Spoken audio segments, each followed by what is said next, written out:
I want to start with a sentence that polite people in Washington do not like to hear. What is happening is not strategy. It is not chess. It is not a hidden master plan. It is a failing decision system, acting with military power inside a world it no longer understands. And that combination is how countries walk into disasters they later call unavoidable. When the United States starts talking about blockading the Strait of Hormuz while negotiations are supposedly still alive, most people think first about Iran, oil, shipping lanes, escalation, maybe Israel, maybe energy prices.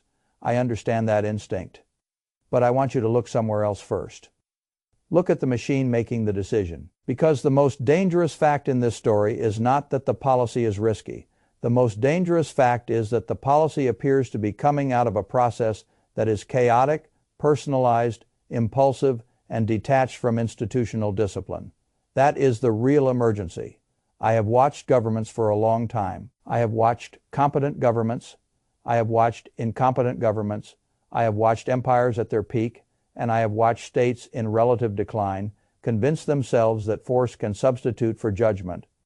And I want to say this as plainly as I can. When a government stops processing reality through institutions and starts processing reality through ego, vanity, bluster, and improvisation, every crisis becomes harder to control. Every signal gets misread, every threat gets exaggerated, every off-ramp gets ignored, and every move is made with less understanding than the people making it imagine they possess. That is where the real danger begins. Not with one missile, not with one blockade, not with one failed meeting with a broken operating system. If you want to understand this moment, you need one image in your head, not a map, not a war room, a steering wheel with no traction. The driver is moving his hands constantly. He looks very active. He looks very decisive. He may even believe he is in command. But the road is slick. The tires are not gripping, and the car is moving toward the edge faster than the driver realizes. That is how foreign policy fails in real time. It becomes louder as it becomes less rational, and many people mistake volume for control. They are not the same thing. Let me say what I believe is happening. The events have not looked linear because they are not linear. One day the language is total destruction. The next day it is ceasefire. The next day bombing resumes somewhere else. Then there are talks. Then the terms become maximalist. Then we hear the other side is begging. Then more threats, then more improvisation. This is not the rhythm of a coherent state strategy. This is the rhythm of a pressure system with too many contradictions inside it. One ally wants escalation. Another side publicly flirts with negotiation while privately threatening force. Demands are issued as if military intimidation can replace the slow, unpleasant work of diplomacy. And all of it is wrapped in the illusion that if you keep raising your voice, reality will finally surrender. Reality does not work that way. That is the first mechanism. I call it the bluff doctrine. The bluff doctrine is the belief that pressure itself is policy. Not pressure-serving policy. Pressure as policy, threaten harder, post harder, bomb harder, demand harder, insult harder. Assume the other side will fold because you are louder, richer, more armed, more theatrical. This doctrine is deeply seductive to leaders who do not actually understand complexity. Because complexity is humbling. Complexity forces you to read history. It forces you to understand the motivations of other governments. It forces you to ask what the other side fears, what it values, what pain it can absorb, what humiliation it will never accept, what domestic pressures constrain it, what alliances sustain it, what losses it will tolerate before changing course. That is difficult work. It is slow work. It is often thankless work. The bluff doctrine replaces all of that with performance. It says, I have all the cards. It says they are weak. It says they are begging. It says, one more threat and this ends. The trouble is that when the other side does not fold, the entire theory collapses. Then the bluster has to grow because the policy has no second language. If intimidation fails, what comes next? Usually more intimidation, then then confusion, then denial, then the search for someone else to blame. That is why I am not surprised by the strangeness of this sequence. I would be surprised if a government built on bluff produced clarity. It cannot. Now I want to move to the second mechanism. I call this one the one-man filter. Information is supposed to travel through institutions. Files are written, alternatives are debated, risks are weighed, military assessments are questioned, diplomatic channels are opened and cross-checked, legislators are briefed. Intelligence gets challenged, not merely consumed. The entire point of institutional process is not to make leadership timid, it is to make leadership less stupid. That is the point. Good institutions do not eliminate bad decisions. They reduce the probability that one person's impulse becomes a nation's crisis. What worries me in this moment is the visible erosion of that filtration system. Everything we have seen suggests personalization, not institutionalization. A handful of people, a shrinking circle, loyalty over expertise, mood over method, impulse over analysis, and that is how very large powers begin making very small-minded decisions. Let me put this in blunt terms. A modern state is not supposed to function as a private emotional theater. It is not supposed to run on the leader's resentments, vanity, insecurity, or need for spectacle. When it does, the country still looks powerful from the outside. The aircraft carriers are still there. The intelligence agencies are still there. The diplomats are still there. The Congress is still there. The money is still there. The branding is still there. But the processing capacity has degraded. And once the processing capacity degrades, hard power becomes dangerous, even to the hand that holds it, because force without disciplined judgment is not strength. It is volatility with a flag. That is the second mechanism. The one-man filter. A state begins to hear only what flatters the center. Once that happens, bad news arrives late. Dissent arrives softened. Alternatives arrive pre-killed, and the leader becomes less informed precisely as he becomes more certain. That is one of the oldest failure patterns in political history. It is not modern. It is imperial. Now the third mechanism, I call it the hollow state. Many people still talk about Washington as if it were a machine of extraordinary administrative competence. That reputation is older than the current reality. The reality is decline in process quality, and I do not mean decline in rhetoric. I mean decline in the actual ability to think institutionally. There is too much money in the political system, too much amateurism at senior levels, too much vacancy where expertise should sit, too much public theater, too much appointment by loyalty, access, donor status, media value, factional utility, or personal chemistry, too little craft, too little memory, too little sobriety, too little embarrassment in the face of ignorance that matters because foreign policy punishes amateurs. It punishes them slowly at first. Then suddenly an amateur can sound bold in week 1. He can sound dominant in week 2. He can sound historic in week 3. Then the retaliation comes. Then the supply chains answer. Then the markets answer. Then the adversary answers. Then the allies hesitate. Then the domestic institutions stop knowing what story they are defending. And by then the original television confidence means nothing. A hollow state can still produce dramatic gestures. In fact, it often prefers dramatic gestures because drama is easier than competence. Drama gives the appearance of motion. Competence requires actual comprehension. This is where people misunderstand power. Power is not the ability to issue maximalist demands. Power is the ability to make demands that reality will enforce. Those are different things. When a state repeatedly makes claims, it cannot turn into outcomes. It burns credibility. And credibility is not infinitely renewable. That is what we have seen not only in one theater, but across multiple theaters.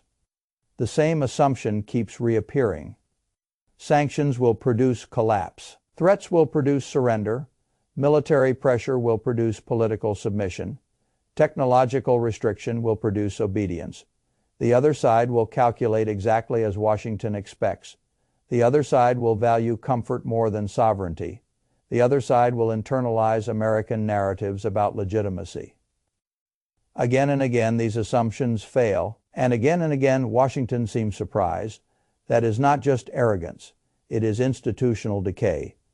It is what happens when a state stops studying the world and starts lecturing it.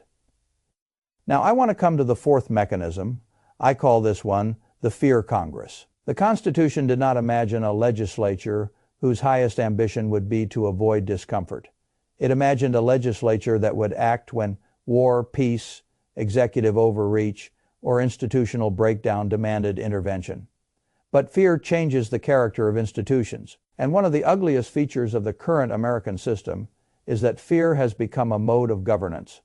Not only public fear, elite fear, career fear, factional fear, primary fear, media fear, donor fear, leader fear, when legislators believe that speaking plainly is more dangerous to them than strategic disorder is to the country. The constitutional machinery stops doing its job. Then you have something worse than polarization. You have abdication, and abdication always invites concentration.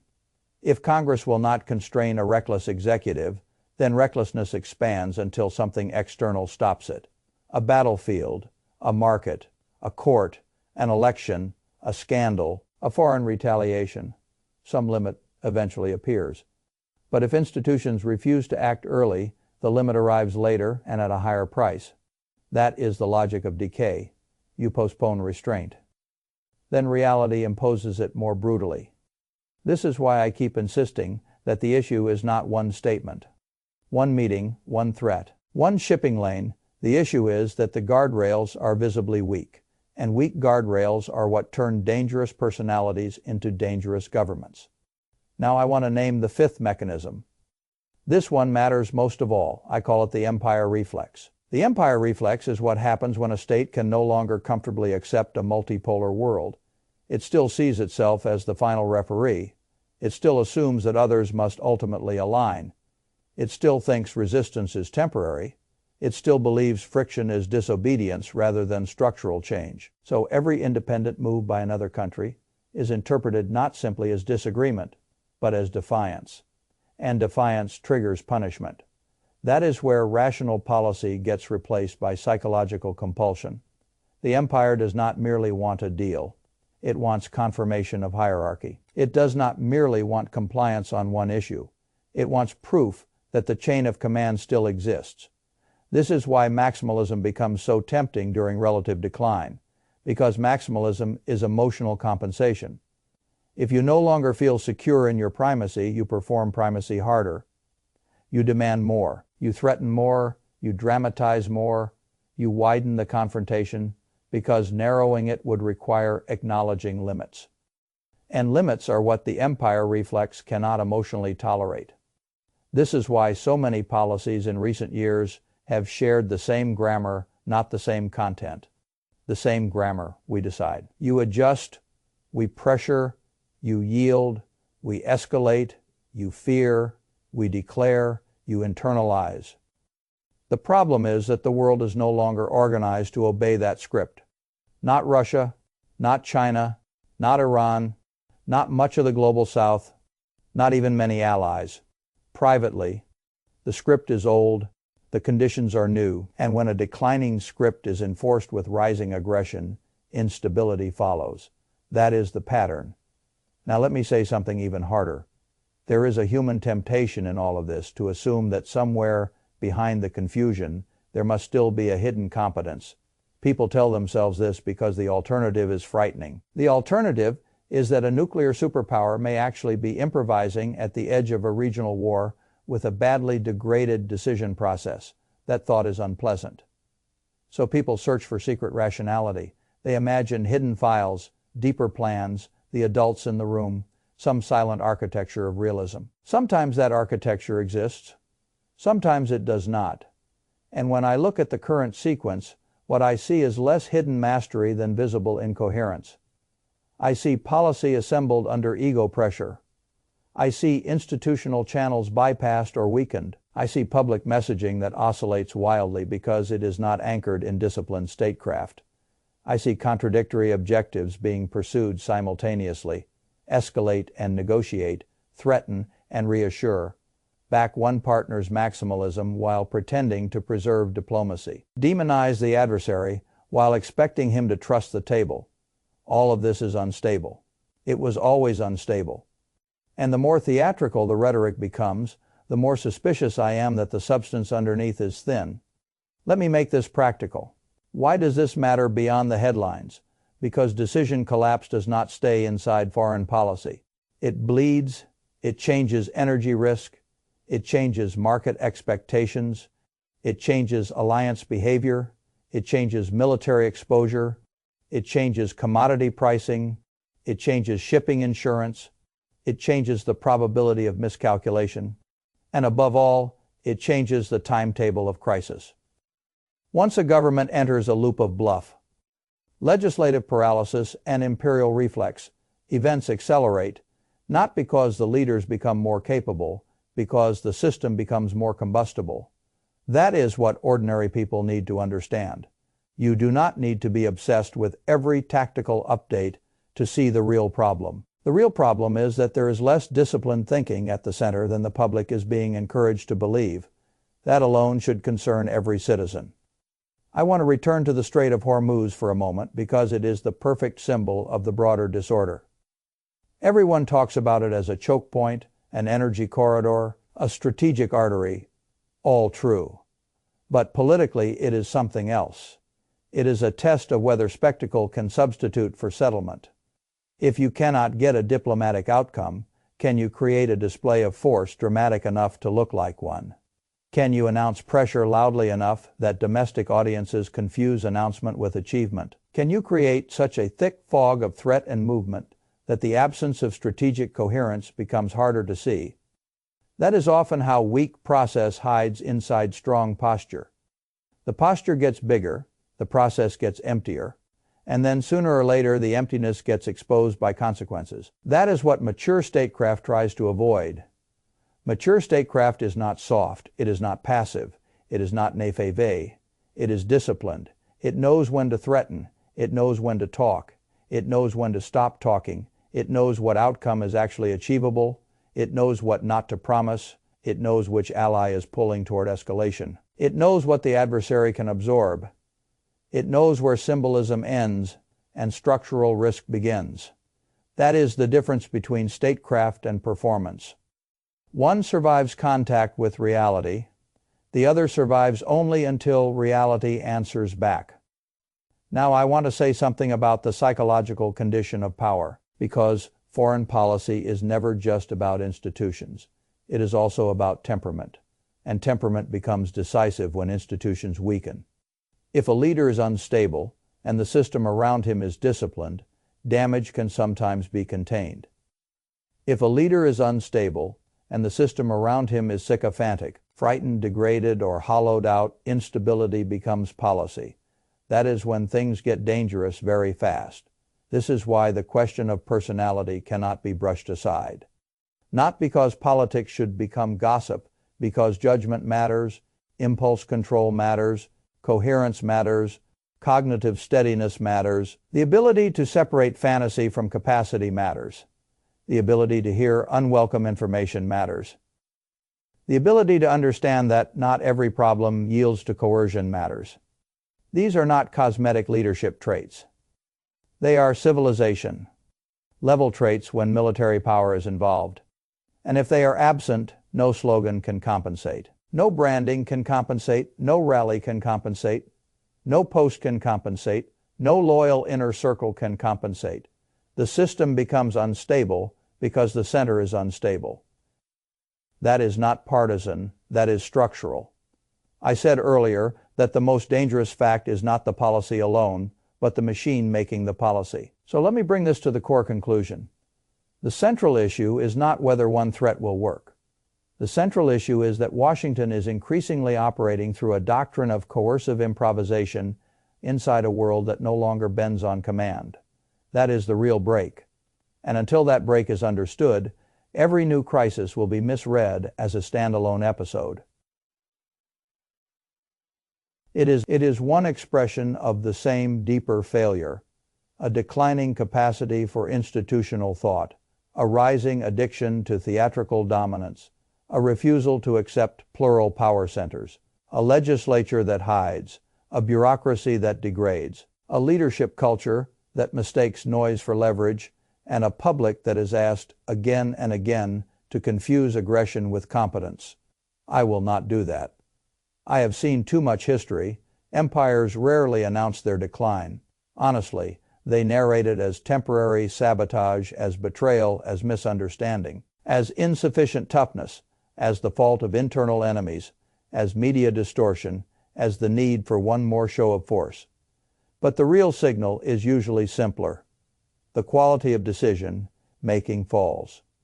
Reality is heard later. Institutions weaken. Flatterers advance. Failures repeat. And leaders become more convinced of their own brilliance precisely as their strategic position deteriorates. That is the signal I see. And that is why I do not look at this moment and think, what a clever plan. I look at this moment and think, what a dangerous vacuum of seriousness. The tragedy is that none of this is inevitable. A serious government could change course. It could institutionalize process. It could listen. It could narrow objectives. It could respect limits. It could stop treating every adversary as a stage prop in a domestic performance. It could relearn diplomacy as craft rather than theater.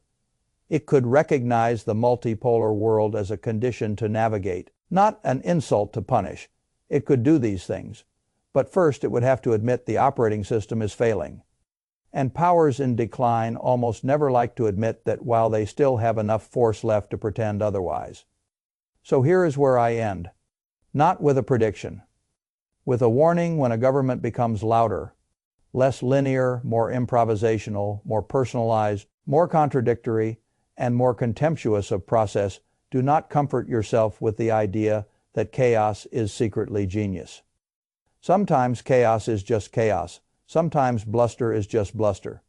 Sometimes the emperor is not disguising a deeper strategy. Sometimes the deeper reality is that the system has become too hollow to think clearly and too proud to slow down. That is when the risk is highest.